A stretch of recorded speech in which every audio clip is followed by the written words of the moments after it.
नमस्कार दोस्तों आज हम देखेंगे हिंदी शिक्षण विधियों का भाग नंबर 2। दोस्तों भाग नंबर 1 में हमने देखा था 1 से लेकर 50 तक के इंपॉर्टेंट क्वेश्चन।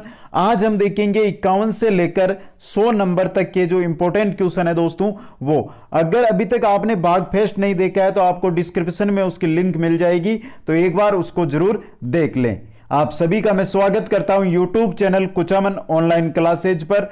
दोस्तों इसी प्रकार के वीडियो देखने के लिए चैनल को सब्सक्राइब करें और सब्सक्राइब के साथ बेल आइकन को जरूर प्रेस करें। दोस्तों वीडियो पसंद आए तो लाइक और शेयर करने का प्रयास जरूर करें।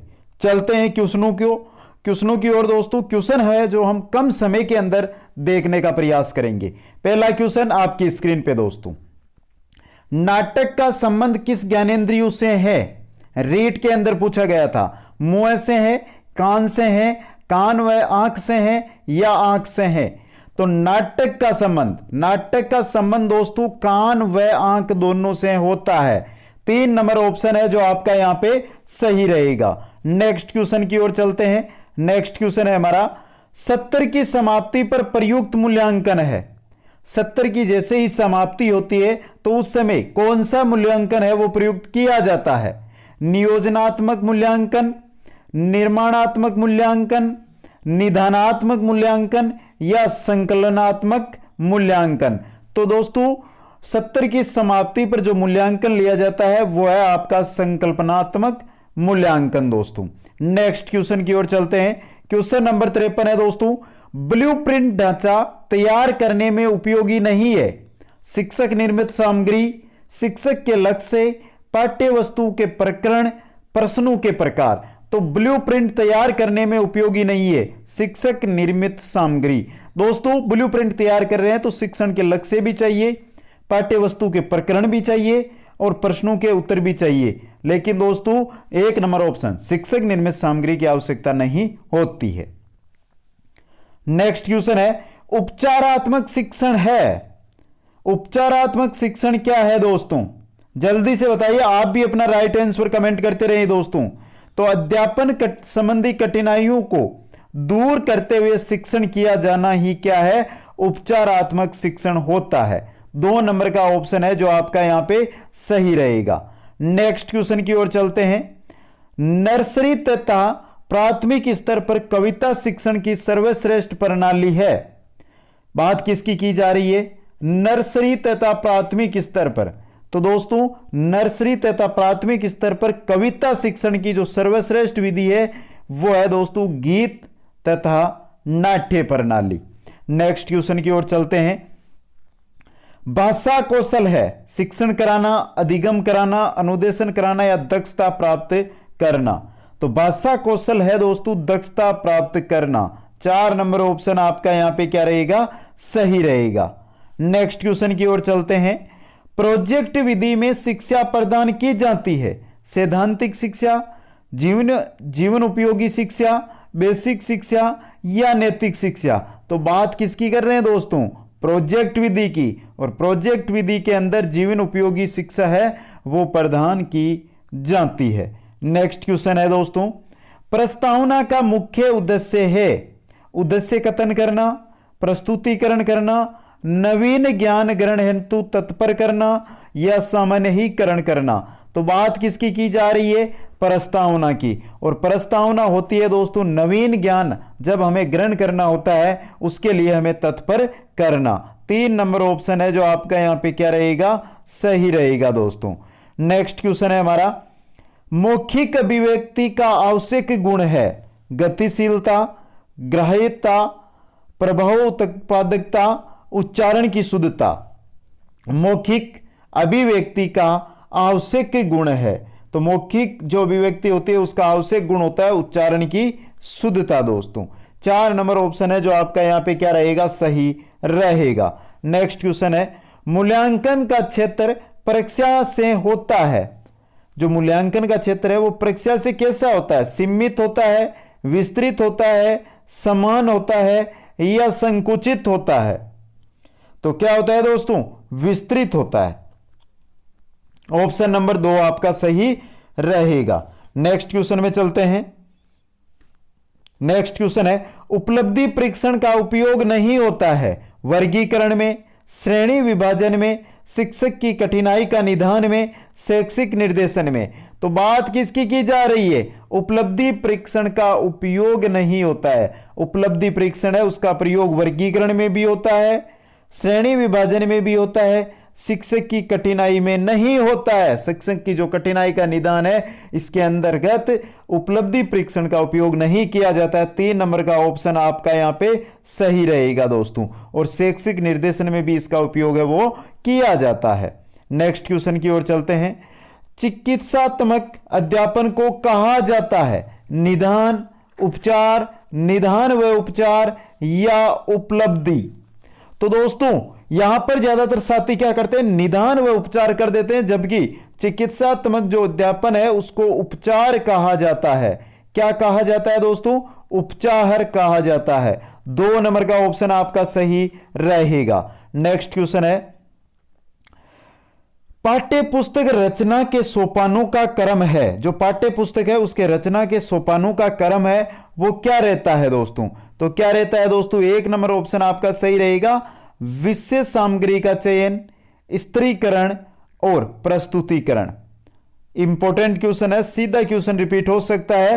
पाठ्य पुस्तक रचना के सोपानों का क्रम है विशेष सामग्री का चयन, स्त्रीकरण और प्रस्तुतिकरण दोस्तों। नेक्स्ट क्वेश्चन में चलते हैं। दर्शे सर्वे दर्शे शिक्षा से तात्पर्य नहीं है शिक्षा को अधिक रोचक बनाना, शिक्षा को स्थायी बनाना, शिक्षा को अधिक प्रभावकारी बनाना, शिक्षा को निष्प्रयोजन बनाना। तो सामने दिखाई दे रहा है दोस्तों, ये क्या होता है? जो हमारी शिक्षण विधियां होती है, टीचिंग मेथड होते हैं, इनमें क्या होता है? अगर आप कोई सा भी क्वेश्चन है उसको अगर आपको नहीं आ रहा है तो उसको 3 बार आप पढ़िए और फिर ध्यान से समझिए, आपको आंसर मिल जाएगा। यहां पर जिस प्रकार आपका आंसर नंबर 4 रहेगा दोस्तों। यहां पे पूछा है दर्शे सर्वे, जो सर्वे दर्शे शिक्षा है उससे तात्पर्य नहीं है। तो दोस्तों सर्वे और दर्शे शिक्षा, उससे शिक्षा को अधिक रोचक भी बनाया जाता है, स्थायी भी बनाया जाता है, शिक्षा को अधिक प्रभावकारी भी बनाया जाता है, शिक्षा को निष्प्रयोजन, ये अपने आप ही है दोस्तों। तो 4 नंबर ऑप्शन आपका यहां पे सही रहेगा।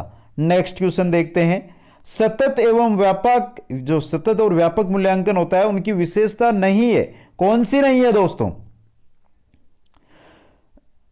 तो दोस्तों आंसर देखते हैं कि सतत और व्यापक मूल्यांकन की विशेषता नहीं है। पहला ऑप्शन है विद्यार्थी के विकास के पक्षों पर जोर न देना। तो दोस्तों यही विशेषता यहां पर नहीं है।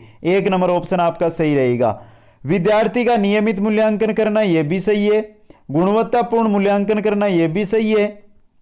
विद्यार्थी की संप्राप्ति में सुधार करना, यह भी सही है। तो यहां पर गलत है सतत और व्यापक मूल्यांकन की विशेषताओं के बारे में, वो है 1 नंबर ऑप्शन। नेक्स्ट क्वेश्चन की ओर चलते हैं। सत्य असत्य परीक्षण कहलाता है बहुसंख्यक चुनाव परीक्षण, एकांतर प्रत्युत्तर परीक्षण, समरूप परीक्षण, बहुरिक्त स्थान पूरक परीक्षण।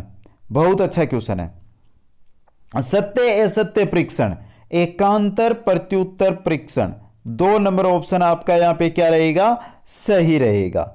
Next question. रंगमंच अभिनय विधि है गद्य की, पद्य की, नाटक की या व्याकरण की? तो रंगमंच विधि, रंगमंच, तो रंगमंच कहां पर किया जाता है? स्टेज पर, नाटक की तरह। 3 नंबर ऑप्शन आपका सही रहेगा। नेक्स्ट क्वेश्चन की ओर चलते हैं। भाषा प्रयोग एक कौशल से संबंधित पक्ष नहीं है। भाषा ज्ञानगम्य है, भाषा अभ्यासगम्य है, भाषा एक सामाजिक व्यवहार है, भाषा अनुकरणात्मक है। तो पूछा क्या है यहां पे? भाषा प्रयोग एक कौशल से संबंधित पक्ष कौन सा नहीं है? तो 1 नंबर नहीं है दोस्तों, भाषा ज्ञानगम्य नहीं है। नेक्स्ट की ओर चलते हैं। उद्बोधन विधि का उपभेद नहीं है, जो उद्बोधन विधि है उसका उपभेद नहीं है, कौन सा नहीं है? दृश्य विधान, अभिनय, कहानी या अनुवाद? उद्बोधन विधि का उपभेद नहीं है, तो अनुवाद है दोस्तों, वो उद्बोधन विधि का क्या नहीं है? उपभेद नहीं है। जबकि दृश्य विधान, अभिनय और कहानी ये उद्बोधन विधि के उपभेद है दोस्तों। नेक्स्ट क्वेश्चन की ओर चलते हैं। व्याकरण शिक्षा स्वतंत्र रूप से किस विधि में नहीं दी जाती है? भाषा सहस्त्रंग विधि में, आगमन विधि में, निगमन विधि में, पाठ्य पुस्तक विधि में। तो बात किसकी की जा रही है? व्याकरण शिक्षा जो स्वतंत्र रूप से किस विधि में नहीं दी जाती है? भाषा सहस्त्रंग विधि के अंतर्गत दोस्तों। नेक्स्ट क्वेश्चन की ओर चलते हैं। एएस ब्लूम ने शिक्षा में कौन सा नवीन आयाम दिया है? एएस ब्लूम ने शिक्षा के अंतर्गत कौन सा नवीन आयाम दिया है? हर्बर्ट उपागम, मूल्यांकन उपागम, आरपीईएम उपागम, मोरिसन उपागम। तो कौन सा नवीन उपागम दिया था? एएस ब्लूम ने मूल्यांकन उपागम दोस्तों। 2 नंबर ऑप्शन आपका यहां पे सही रहेगा। नेक्स्ट क्वेश्चन है दोस्तों हमारा, विश्लेषणात्मक विधि में प्रयोग होता है शब्द से वर्ण, वर्ण से शब्द, शब्द से वाक्य, वाक्य से पैराग्राफ। तो विश्लेषणात्मक विधि होती है, उसके अंतर्गत शब्द से वर्ण का प्रयोग किया जाता है। नेक्स्ट क्वेश्चन की ओर चलते हैं।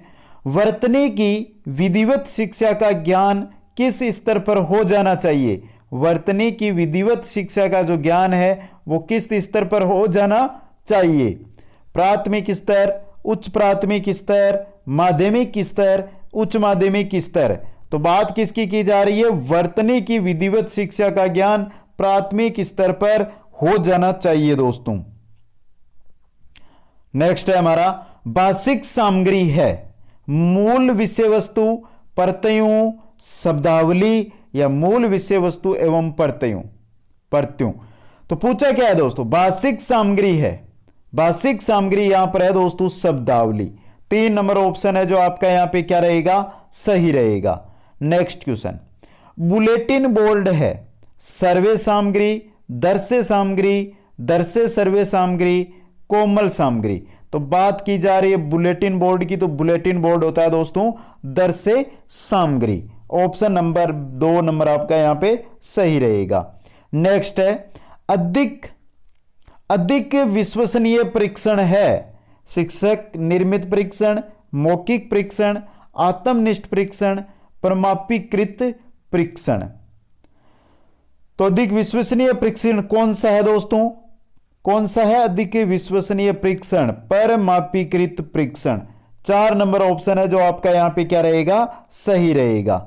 नेक्स्ट क्वेश्चन की ओर चलते हैं। सीसीई में व्यापकता का आशय निम्नांकित में से है नहीं है? विषयों की व्यापकता, उपकरणों की व्यापकता, दायरे की व्यापकता या प्रश्नों की व्यापकता। सीसीई में व्यापकता का आशय किससे नहीं है? प्रश्नों की व्यापकता से दोस्तों।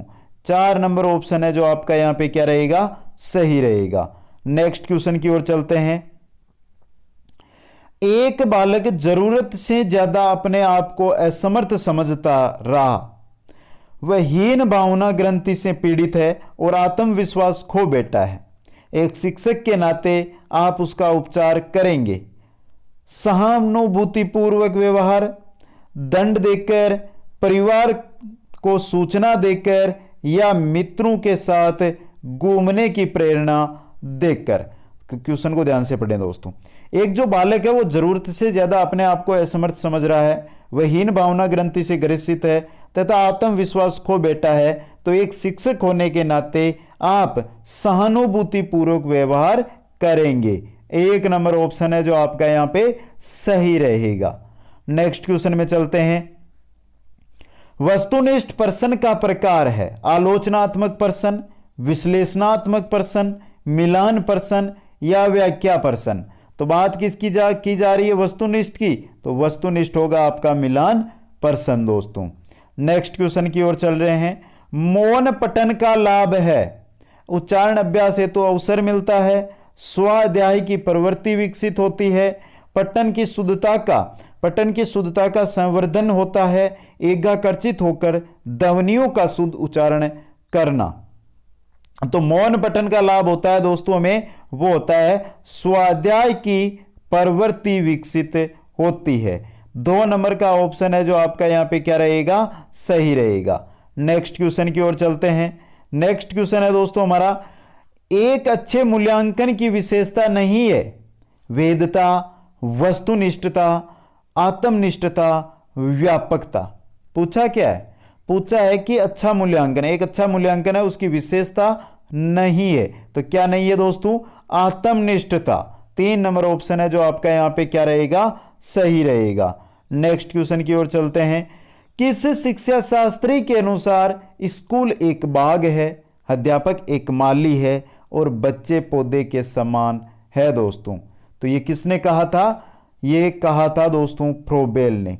1 नंबर ऑप्शन है जो आपका यहां पे सही रहेगा और इंपॉर्टेंट क्वेश्चन भी है दोस्तों।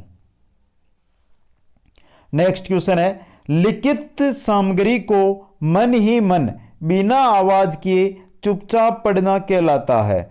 सस्वर वाचन, अनुकरण वाचन, मौन वाचन, संवेद वाचन। तो लिखित सामग्री को मन ही मन बिना आवाज किए चुपचाप पढ़ना क्या कहलाता है? मौन वाचन कहलाता है दोस्तों। नेक्स्ट क्वेश्चन में चलते हैं। पठन शिक्षण की दृष्टि से गद्य पाठों के प्रकार होते हैं।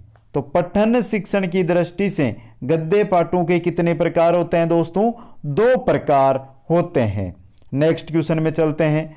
कविता शिक्षण की किस प्रणाली के अंतर्गत कविता को समझाने के लिए वैसी ही या उसकी विरोधी दूसरी कविता को प्रस्तुत करके उसका तुलनात्मक अध्ययन कराया जाता है? किस प्रणाली के अंतर्गत? तुलना प्रणाली के अंतर्गत। कविता शिक्षण की किस प्रणाली के अंतर्गत? तो कविता शिक्षण की तुलना प्रणाली के अंतर्गत कविता को समझाने के लिए वैसी ही या उसकी विरोधी दूसरी कविता को प्रस्तुत करके तुलना करके अध्ययन करवाया जाता है। नेक्स्ट क्वेश्चन में चलते हैं दोस्तों। नेक्स्ट क्वेश्चन है, खेल विधि को प्रचलित करने का श्रेय है रायब्रन को, हेनरी कोल्डवेल कुक को, मॉरिसन को, थॉमस एम रस को? तो बात किसकी की है? खेल विधि की। और खेल विधि को प्रचलित करने का जो श्रेय है वो है हेनरी कोल्डवेल कुक को। 2 नंबर ऑप्शन है जो आपका यहां पे सही रहेगा। नेक्स्ट क्वेश्चन में चलते हैं। व्याकरण शिक्षण की किस प्रणाली को विकृत रूप से सुग्गा प्रणाली भी कहा जाता है? सुग्गा प्रणाली किस प्रणाली को कहा जाता है दोस्तों? तो दोस्तों सुग्गा प्रणाली है वो कहा जाता है आपके पाठ्य पुस्तक प्रणाली को। 3 नंबर ऑप्शन आपका सही रहेगा। नेक्स्ट की ओर चलते हैं। इस विधि में मातृभाषा के माध्यम से किसी नवीन भाषा को पढ़ाया जाता है। इस विधि में मातृभाषा के माध्यम से किसी नवीन विधि को पढ़ाया जाता है। यह कथन कौन सी विधि के संदर्भ में कहा गया है? तो यह कथन किस विधि के संदर्भ में कहा गया है दोस्तों? यह कहा गया है प्रोक्स विधि के संदर्भ में। प्रोक्स विधि में मातृभाषा के माध्यम से किसी नवीन भाषा को पढ़ाया जाता है। सीधा पूछा जाने वाला क्वेश्चन है और इंपॉर्टेंट क्वेश्चन है दोस्तों। नेक्स्ट क्वेश्चन में चलते हैं। जिस प्रकार चित्रकार के लिए तुलिका और फलक वांछनीय है, उसी प्रकार अथवा उससे भी कुछ अधिक अध्यापक के लिए श्यामपट्ट तथा खड़िया के टुकड़े का महत्व है। ये दोनों वस्तुएं सफल अध्यापक की सतत संगिनी है। उपयुक्त कथन निम्नलिखित में से किसका है? तो यह कथन किसका है दोस्तों? यह कथन है सीताराम चतुर्वेदी का, पंडित सीताराम चतुर्वेदी का दोस्तों। नेक्स्ट क्वेश्चन की ओर चलते हैं। कविता शिक्षण की प्रश्नोत्तर प्रणाली को और किस नाम से जाना जाता है? व्याख्या प्रणाली, खंडान्वयन प्रणाली, शब्दार्थकन प्रणाली या व्यास प्रणाली? तो कविता शिक्षण की जो प्रश्नोत्तर प्रणाली है इसको और किस नाम से जाना जाता है? खंडान्वयन प्रणाली। 2 नंबर ऑप्शन आपका सही रहेगा। नेक्स्ट क्वेश्चन में चलते हैं। भाषा की दृष्टि से रचना के कितने रूप होते हैं? तो भाषा की दृष्टि से रचना के कितने रूप होते हैं? 2 रूप होते हैं दोस्तों। नेक्स्ट क्वेश्चन में चलते हैं। भाषा में निदानात्मक परीक्षण वह परीक्षण है जिसके द्वारा अनुसंधानकर्ता छात्र के भाषागत दोषों को खोजता है। जो अपने स्कूल के विषय में सामान्य प्रगति नहीं कर पाते, उपयुक्त परिभाषा किसके अनुसार है? बायती के अनुसार, सोनेल के अनुसार, क्रोनबेक के अनुसार और कुक के अनुसार। भाषा में निदानात्मक परीक्षण वह परीक्षण है जिसके द्वारा अनुसंधानकर्ता छात्र के भाषागत दोषों को खोजता है जो अपने स्कूल के विषय में सामान्य प्रगति नहीं कर पाते हैं। उपयुक्त परिभाषा किसने दी थी? तो ये दी थी सोनेल ने। 2 नंबर ऑप्शन है जो आपका यहाँ पे क्या रहेगा? सही रहेगा। Next question 93 number. लिखाई का कार्य पढ़ाई के कार्य से पूर्व शुरू होना चाहिए क्योंकि लिखाई पढ़ाई की अपेक्षा सरल है। लेखन शिक्षण के संदर्भ में यह मत व्यक्त किया था। तो ये कल संस्कृत शिक्षण विधियों का जो हमारा चल रहा था टेस्ट, उसके अंदर भी मैंने आपसे क्वेश्चन पूछा था और ये मत है किसने व्यक्त किया था? मोंटेसरी ने। 1 नंबर ऑप्शन है जो आपका यहाँ पे सही रहेगा और ये इंपॉर्टेंट मत है दोस्तों, इस बार और पूछा जा सकता है ये। नेक्स्ट क्वेश्चन की ओर चलते हैं। किसी बड़ी वस्तु के छोटे नमूने को कहते हैं? प्रतिमूर्ति, चित्र, वास्तविक पदार्थ, ग्रामोफोन। बड़ी वस्तु के छोटे नमूने को क्या कहते हैं? प्रतिमूर्ति कहते हैं दोस्तों। नेक्स्ट क्वेश्चन में चलते हैं। निम्न में से उपन्यास शिक्षण का उद्देश्य नहीं है। उपन्यास शिक्षण का क्या उद्देश्य नहीं है? छात्रों को स्वस्थ मनोरंजन की ओर उन्मुख करना, छात्रों की द्रुत गति से मौन वाचन का अभ्यास कराना, अभिनय में निपुणता प्रदान करना, भाषा एवं शैली के प्रचलित रूपों से परिचित कराना। तो पूछा किसका है? अभ्यास शिक्षण का उद्देश्य नहीं है। कौन सा उद्देश्य नहीं है? अभिनय में निपुणता प्रदान करना। यह है जो उपन्यास जो शिक्षण है उसका उद्देश्य नहीं है दोस्तों। नेक्स्ट क्वेश्चन में चलते हैं। निम्न में से रचना शिक्षण की विधि नहीं है? प्रवचन विधि, निर्देशन विधि, प्रश्नोत्तर विधि, भाषा संसर्ग विधि।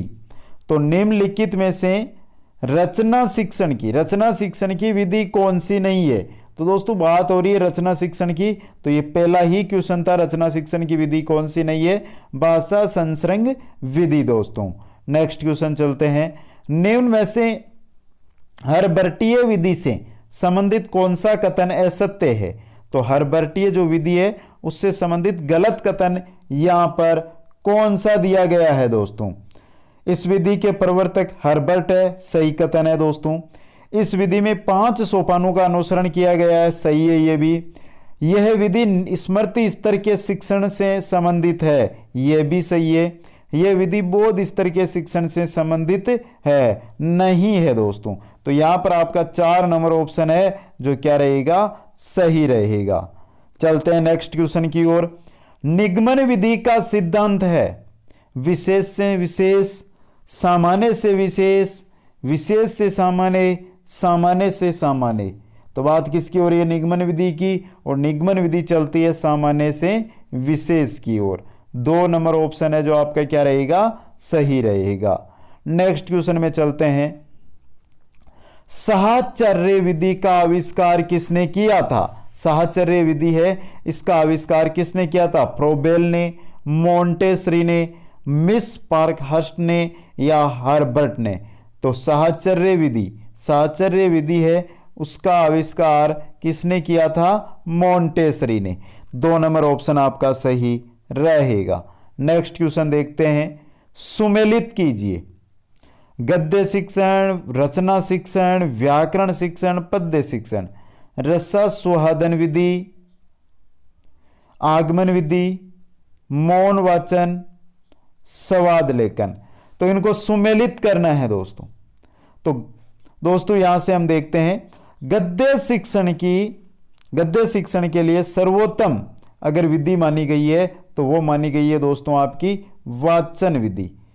गद्य शिक्षण के लिए कौन सी है?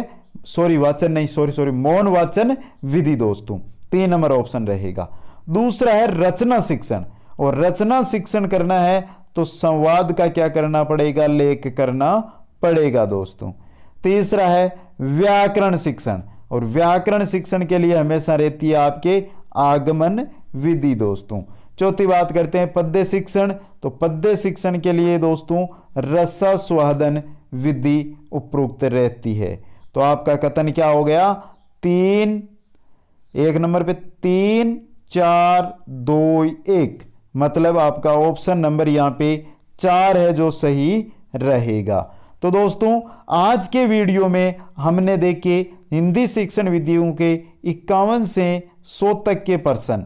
नेक्स्ट वीडियो में रहेंगे हमारे 101 से 150 तक के प्रश्न। दोस्तों 500 क्वेश्चन है वो इसी प्रकार आपको करवाए जाएंगे। तो दोस्तों चैनल को सब्सक्राइब करें, वीडियो को लाइक करें और अधिक से अधिक शेयर करके हमारे मित्रों को हमारे साथ जोड़ने का प्रयास करें। दोस्तों आप सभी को बहुत बहुत धन्यवाद। जय हिंद, जय भारत।